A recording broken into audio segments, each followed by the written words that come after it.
Senior Citizen Society Khundrakpam ASG Nipan Subba Mapok Nimit Thoram ngasi pangai dalaiba ibudo Tangzalil ha pakhang bagi sanglen pangthokre Society asina sinduna pangthokiba thoram maduda social worker Oinam Anjali Laima Senior Citizen Society Khundrakpam ASG President Khangembam Rajendra amadi Khundrakpam ASC da BJP ki mirep oikiba Sorok Khaibam CM ki sorna thoram gi maru eba mithunglen singoina saruk yakhi Athawa sange numit ka mari lainana athawa mapari ani Birti Kendrajit amadi Thangal General gi mafamda laisu katune ikai khumnabasu utki loinana me ahumdagi haurakhiba lanas da laikhidraba athawa singi mafamda su hekal ekatamki thoramadu da saruk yakiba singna minute ama tumina leptuna awaba phongdokhi Society asiga General Secretary Dr. Ketrimium Kalana hai kumjale singani tara tarukta linkhatkiba society asinga side sahi nipan mapung fare hauzik phawada society asigi member chani gi mathakta laiduna register su Society asigi sanglen ama lepnaba matik chaba ingkhol su leire Society asigi members sing amadi miyamna nungsiduna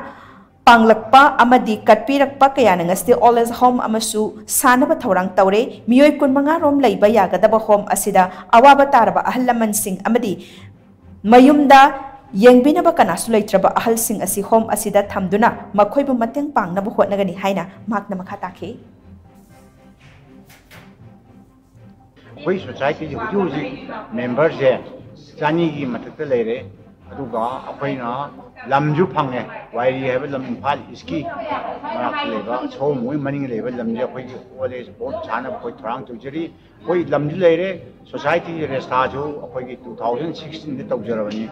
Ji apoi na tawjari basi mi kun manga lebe ana bagi building ama sana bakana tawjari masigi donor sina SB bana tawba. Aduga kitchen amadi base room ji sana ba apoi mayam chana paisa khainaraga tawjabani government gi side ki apoi ni paisa phangba amata hoji bo leke kana ma apoi gi members singna kitchen jaba mi singna donate tawraga apoi gi kam ole sawmase sajana ba tawbani amadi masi saga khundahung kendra apoi awana tarba mayumda anande minale traba han kharase thammaga mokoi seba tawjige haina tawjabani